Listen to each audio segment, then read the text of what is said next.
এই তোমরা বলো তো, জাতীয় ফুলের নাম কি? শাপলা। জাতীয় ফলের নাম? কাঁঠাল। জাতীয় পাখির নাম? দোয়েল। জাতীয় পশুর নাম? জাতীয় পশুর নাম সিংহ। জাতীয় পশুর নাম বাঘ। বাঘ।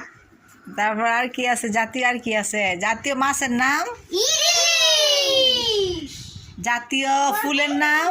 শাপলা। আমাদের জাতীয় পতাকার নাম?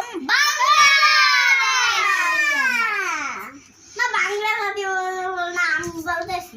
আচ্ছা আচ্ছা আচ্ছা। আর জাতীয় কি? বলতেছে জাতীয় পাখির নাম বলছো? দোয়েল। দোয়েল। ঠিক আছে। জাতীয় ফলের নাম বলছো? আর কি আছে তাহলে? ফলের রাজা কি? ফলের রাজা আম। কাঁঠাল। কাঁঠাল হচ্ছে জাতীয় ফল। ফলের রাজা আম।